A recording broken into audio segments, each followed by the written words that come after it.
బాబా గురించి మాట్లాడుతూ ఉంటే నిజంగా సమయం సరిపోదండి. అంత చక్కగా ఉంటాయి. ఆయన లీలలు కూడా అలాగే ఉంటాయి. మీరన్నట్టుగా ఆయన పాటలు కూడా ఆయన సినిమాల్లో వచ్చినటువంటి పాటలు కూడా చాలా ప్రాచుర్యం పొందాయి. చాలా అంటే చాలా అందరికీ ఇష్టమైన పాటలనుకోవచ్చు. మనం చూసినంత వరకు ఆయన తత్వాన్ని సినిమాల్లో కానివ్వండి, సీరియల్‌లో కానివ్వండి, ఇలా రకరకాలుగా చూసిన దాన్ని బట్టి పిల్లలతో ఎక్కువగా గడపడం, గోలీలాట ఆడటం, చేసే చిలిపి చేష్టలుగా చేయటం, పరిగెత్తడం వాళ్ళతో పాటు. అలా ఎందుకు అలా? ఆయన ఆ తత్వం ఎందుకలా చెప్పబడింది? దానివల్ల ప్రపంచానికి ఆయన ఏం చెప్పాలనుకుంటున్నారు పిల్లలతో ఆడే ఆటల వలన? మీరు చెప్పండి. అంటే బాబా గారు నేను ఆనంద స్వరూపుణ్ణి అని అన్నారండి. అంటే హ్మ్. ఆనందమే ఆయన స్వరూపం. అసలు నిజమైన ఆనందం ఎవరు అనుభవిస్తారు?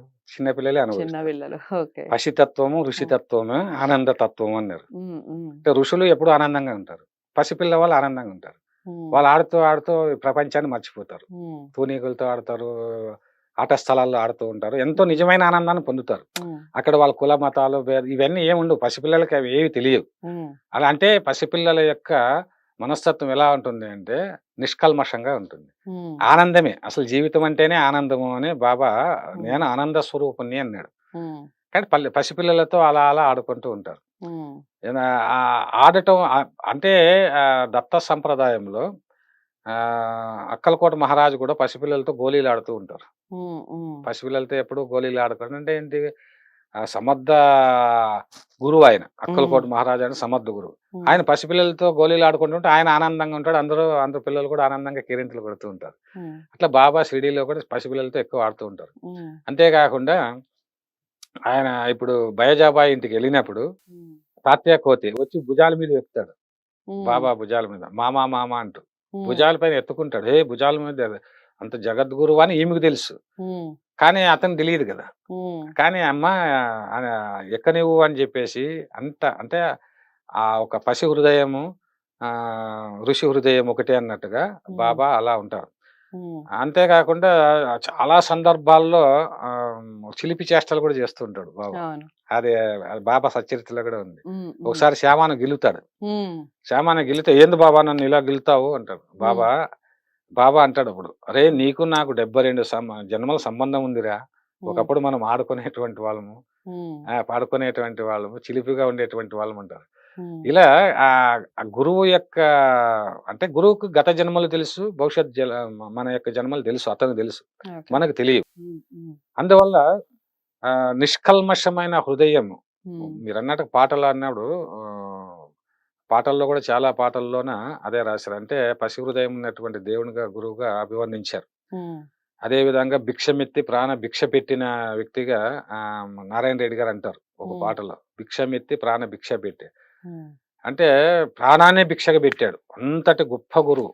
హ్మ్. భిక్షమెత్తారు. బైజాబాయి ఇంట్లో భిక్షమెత్తాడు.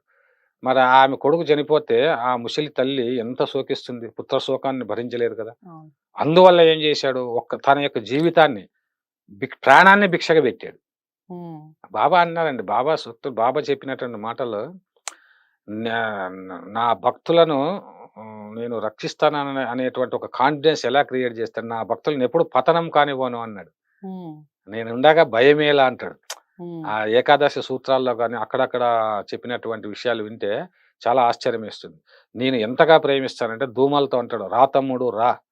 నేనే గనక రేయంతా నీ గురించి ఆలోచించాను." అంటే హ్మ్. ఒక గురువు ఒక భక్తుని గురించి రేయంత ఆలోచించాడంటే, రేయంత ఎవరు ఆలోచిస్తారండి?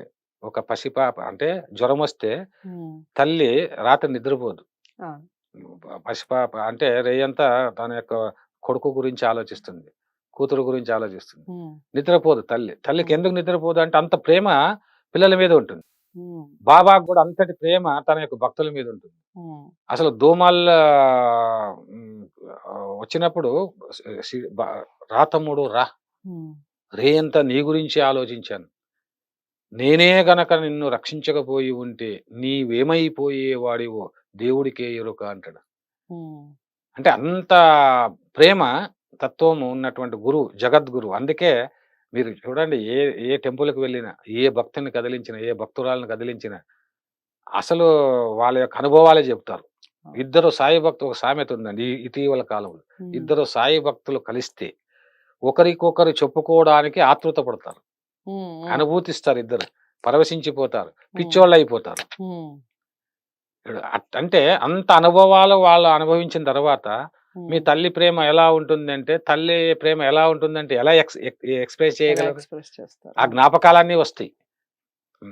చిన్ననాటి నుంచి తల్లి ఏ విధంగా మనల్ని పెంచి పోషిస్తుందో, ఎన్ని కష్టాలు పడుతుందో, మన కోసం ఎలా తపిస్తుందో అవన్నీ మనకు తెలుసు, వేరే వాళ్ళకి తెలియవు కదా. అనుభవించినటువంటి పిల్లలకే తల్లి ప్రేమ గురించి తెలుసు. అదేవిధంగా అనుభవాలు పొందినటువంటి భక్తులకే సాయి ప్రేమ తెలుసు. ఇది తెలియనటువంటి వాళ్ళు వాళ్ళు రకరకాలుగా అనుకుంటారు. కాబట్టి సాయి తత్వంలో పసిపిల్లల మనస్తత్వం అనేది బాబాకు ఉంది. బాబా తత్వమే పసిపిల్లల మనస్తత్వం. అసలు పసిపిల్లల మనస్తత్వం అంటే ఆ నిష్కల్మషమైన హృదయం. ఆ బాబా 60 ఏళ్ళు తపస్సు చేసి తాను కూడా తన గురువు గురించి ఎంత అద్భుతంగా చెప్తాడో బాబా. నా గురువు, నా యొక్క శరీరం, నా యొక్క హృదయం మొత్తం, నా ప్రాణమంతా నా కళ్ళల్లోకి వచ్చింది. నా కళ్ళల్లో నుంచి నేను నా గురువుని చూస్తున్నాను. 12 ఏళ్ళ తపస్సు చేశాను. నా గురువు తప్ప ఈ ప్రపంచం నాకు ఏదీ కనిపించదు అంటాడు. నా గురువు అతను అంటే గురువును అలా ప్రేమించాడు. నా గురువు ఏమన్నాడు, అరే ఈ ప్రపంచంలో ఉన్నటువంటి నీ భక్తులందరికీ కూడా ప్రేమను పంచిపెట్టు అని చెప్పాడు అని బాబా చెప్తాడు. ప్రేమను పంచిపెట్టు, ఆ ప్రేమతోన వాళ్ళ కష్టాలన్నీ తొలగిపోవాలి. అనంత ప్రేమతత్వము సాయి తత్వము అన్నాడు. మా సంప్రదాయం వేరంటే ఇట్లాగా ప్రేమించిన గురువు ప్రపంచంలో కాదు కదా, ఏ మత గ్రంథంలో కానీ ఎక్కడా కూడా ఇంతటి గొప్ప గురువు లేడు. అది ఒకటే అన్నాడు ఆయన, ఒక యేసు ప్రభు తర్వాత. అదే విధంగా యేసు ప్రభు కూడా అంతే, చాలా కరుణతత్వం. బుద్ధుని కరుణతత్వం, యేసు ప్రభు కరుణతత్వము. అది ఆ తర్వాత కాలంలో షిరిడి సాయిబాబాలోనే చూస్తామని తూమపూడి కోటేశ్వరరావు గారు చెప్పారు. ఎందుకంటే గొప్ప ప్రేమతత్వము ఉంటే తప్ప జగద్గురువులు కాలేరు. ఇక్కడ సాయిబాబా తత్వంలో ఏంటంటే ఇన్ని టెంపుల్స్ ఉన్నాయి, పిలిస్తే పలికే దైవం అంటారు. ఇంకొక విషయం, పరమ రహస్యం చెప్తున్నాను మీకు. ఇది బహుశా ఎవరు చెప్పి ఉండకపోవచ్చు. నేను శిల్ప సమాధిలో ఆయన ఏం బాబా కూర్చున్న తీరు, అది కుండలీకరణ శక్తి మేల్కొన్నటువంటి తీరు అండి. అందుకే బాబాను మనం మొక్కిన వెంటనే మన కోరికలు నెరవేరుతాయి. అందుకే కుండలి మేల్కొన్నట్టు అన్నాను. కుండలి ఎలా మేల్కొంటుంది? సహస్రారంలో కుండలి ఒక సర్పరూపంలో మేల్కొని ఉంటుంది అన్నట్టుగా ఆ రూపంలో బాబా రూపం అలా వచ్చిందండి. అంటే పరబ్రహ్మము తానై తాను పరిపూర్ణమైనటువంటి ఒక గురువుగా ఆవిర్భవిస్తే ఆ గురువు రూపం ఎలా ఉందంటే, షిరిడీలో ఉన్నటువంటి సాయిబాబా ఒక ఆయన కూర్చున్నటువంటి తీరు, ఒక బండ పైన ఆయన కూర్చున్న కాళ్ళ మీద కాలు వేసుకొని కూర్చున్న తీరు, అనుగ్రహిస్తున్న తీరు, ఇది కుండలీకరణ మేల్కొన్న తీరు. ఇది చాలా మంది పరిశోధకులకు అంటే తెలియదు. చాలా మంది ఇది ఇంతవరకు ఎవరు చెప్పలేదు. అందుకు ఒక కాపాడే అన్నారు, ఆయన నవ్వు గురించి కాపాడే చెప్పారు. తూంపూడి కోటేశ్వరరావు ఇది పరిశోధన చేసి వీళ్ళ కళలో కనిపించిన నా రూపం ఏమిటి, ఈ రూపము ఇలాగే ఎందుకున్నారు అంటే వాళ్ళు చెప్పాల్సిందే తప్ప మనకు తెలియదు. అలా బాబా కళల రూపంలో చాలా మంది కనిపించి తన యొక్క రూపాల గురించి, తన యొక్క జన్మరహస్యం గురించి ఎక్కడ చెప్పలేదు. చూడండి ఇక్కడ ఒక విషయం. కానీ ఆయన ఎందుకు చెప్పలేదు అనేది అదొక ఆ చరిత్ర. అంటే బ్రిటిష్ వాళ్ళు అప్పుడు వచ్చిన సందర్భంలో మతాలు కొట్లాటలు ఉన్నాయి కాబట్టి హిందూ ముస్లిం, అందువల్ల బహుశా చెప్పలేదు అతని జన్మరహస్యము అని చాలా మంది అనుకుంటున్నాం అంతే. అదే విషయం. చాలా చక్కగా చెప్పారు. పిల్లల్లోనే అసలైన ప్రేమతత్వం కనపడుతుంది. అలాంటి ప్రేమతత్వాన్ని ఇంకెక్కడైనా చూడాలి అంటే అది సాయిలోనే చూడాలి. ఇంకా మీకు ఏమైనా డౌట్స్ ఉన్నా లేదా సాయి తత్వాన్ని గురించి మీకు ఇంకేమైనా తెలిసి ఉన్నా కామెంట్ బాక్స్లో తెలియజేయండి. ఈ వీడియోని అందరికీ షేర్ చేయండి, లైక్ చేసి ఛానల్ని సబ్స్క్రైబ్ చేసుకోండి.